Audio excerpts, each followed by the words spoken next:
Assalamualaikum warahmatullahi wabarakatuh. Perkenalkan, nama saya Dede Farhan. Saya dari Prodi Teknik Informatika Bekasi. Di sini saya akan menjelaskan atau menerangkan bila mana saya menjadi pemimpin. Menjadi seorang pemimpin adalah suatu hal yang sangat membanggakan sekaligus beban jika kita tidak mampu mengemban tampuk kepemimpinan dengan baik. Oleh karena itu, menjadi seorang pemimpin tidaklah mudah, terutama bagi orang yang masih awam seperti aku. Seorang pemimpin mempunyai tanggung jawab yang besar, tidak hanya tanggung jawab kepada Tuhan, namun juga kepada seluruh anggota yang kita pimpin. Peran pemimpin beraneka ragam, di antaranya adalah sebagai penggerak, motivator, inspirator, eh, penunjuk arah, menyatukan, pelindung, pengayom, penolong, pembagi kasih sayang, mencukupi, serta mensejahterakan, dan seterusnya. Tugas pemimpin demikian memang banyak dan berat. Semua peran itu akan dipertanggungjawabkan baik di hadapan manusia yang dipimpinnya maupun di hadapan Tuhan kelak. Pemimpin adalah cerminan bagi seluruh anggota komite, warga, masyarakat, atau bawahan. Sedikit saja kita melakukan kesalahan, mungkin karena tidak adil atau melakukan hal yang tidak terpuji, maka hal tersebut akan mudah ditiru oleh anggota kita. Kita dapat melihat masyarakat itu baik atau tidak dengan melihat sosok pemimpin menjadi panutan mereka. Fungsi pemimpin tidak hanya sekedar memimpin, namun bagaimana seorang pemimpin mampu menciptakan atau melahirkan pemimpin baru.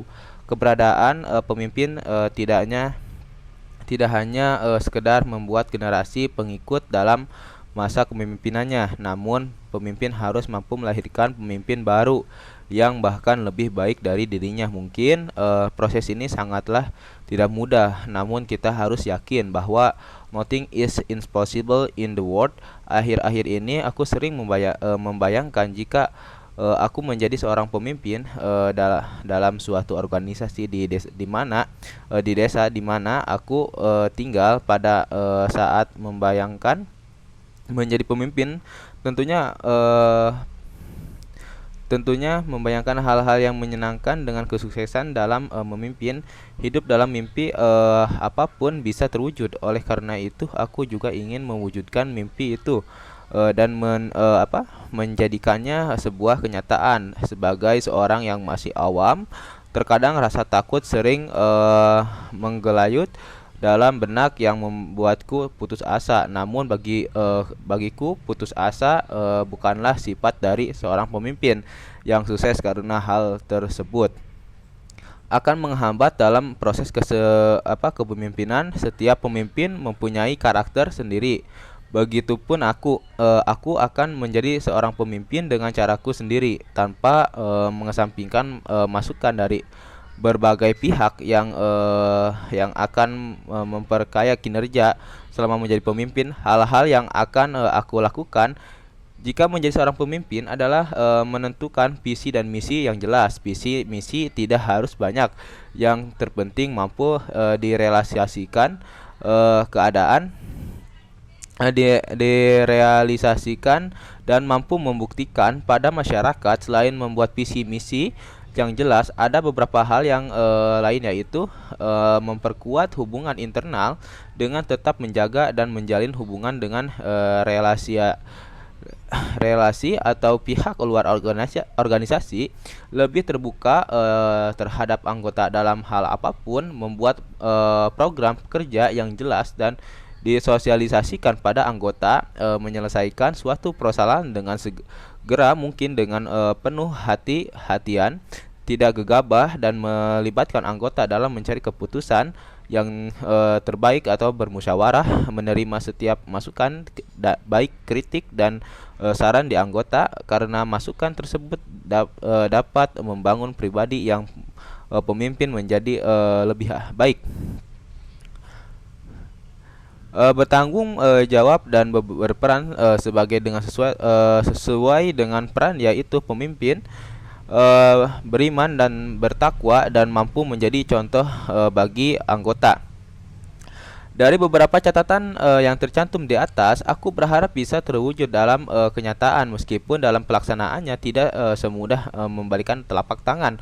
Membutuhkan keyakinan dan kerjasama tim yang baik, memulai dengan perkuatan hubungan internal dengan harapan akan lebih mempererat emosional antara pemimpin dan anggota. Tidak ada salahnya seorang pemimpin ikut turun tangan dan terjun langsung bersama dengan anggota. Sebenarnya aku termasuk orang yang introvert dan hal ini tentunya mengganggu dalam menjalankan kepemimpinan. Sampai sekarang pun aku masih selalu belajar untuk lebih terbuka kepada setiap orang.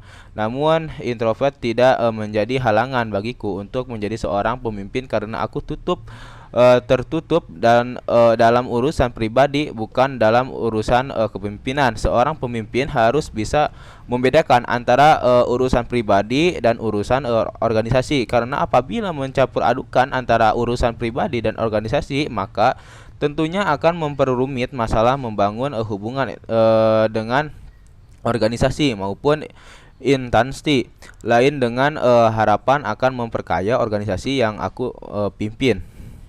Dalam membangun hubungan internal, aku tidak akan berjalan sendiri. Aku akan tetap melibatkan anggota karena bagaimanapun anggota juga harus berlatih dan berkembang. Hubungan eksternal ini tidak hanya sekedar mengenal, mengetahui atau mengakui adanya orang lain, namun dapat bekerja sama dan mampu saling bertukar pikiran. Setiap organisasi tentunya mempunyai program kerja.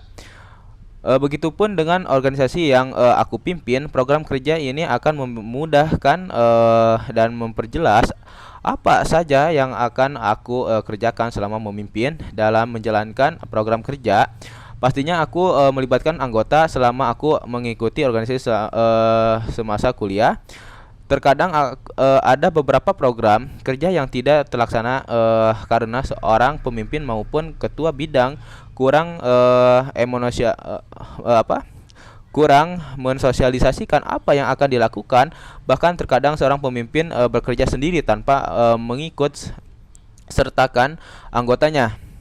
Dan insya Allah hal ini tidak akan terjadi dalam kepemimpinanku. Aku akan mensosialisasikan dan dengan jelas semua program kerja yang akan dijalankan selama periode kepemimpinan. Dalam membuat program kerja, aku akan membagi dua masa yaitu program kerja jangka pendek dan jangka panjang. Hal ini dimaksudkan akan lebih mempermudah dan memperjelas dalam pelaksanaan dan yang terpenting bagiku adalah ketakwaan dan keistiqomahanku dari sebelumnya menjadi seorang pemimpin sampai akhirnya aku menjadi pemimpin. Inilah salah satu ciri yang melekat pada diriku dan akan aku bawa sampai kapanpun dan dimanapun. Mungkin itu salah satu yang aku akan kerjakan selama menjadi pemimpin. Meskipun masih sebuah gambaran yang sangat dasar, namun aku yakin semua itu akan bisa terwujud. Dan terpenting adalah kerja tim dan bertanggung jawab dengan apa yang dikerjakan. Keinginan menjadi seorang pemimpin tentunya tidak lahir begitu saja. Ada yang yang terinspirasi dari para tokoh atau bahkan dari orang tuanya sendiri. Adapun yang menjadikan inspirasi bagiku untuk menjadi pemimpin adalah agamaku. Dalam Islam telah menjelaskan bahwa setiap manusia adalah sebagai pemimpin dan akan menjadi pemimpin, dan aku ingin merealisasikan suatu saat nanti desa tempat tinggalku masih minimnya pemimpin yang mampu memanfaatkan SDM yang ada di desa, membuatku terinspirasi untuk mendirikan organisasi dan harapan mampu minimalisir SDM yang merantau untuk bekerja di luar kota yang tidak menjamin kesejahteraan dan keamanan selama bekerja. Mungkin hanya itu saja yang bisa saya sampaikan. Kurang lebihnya saya mohon maaf. Wassalamualaikum warahmatullahi wabarakatuh.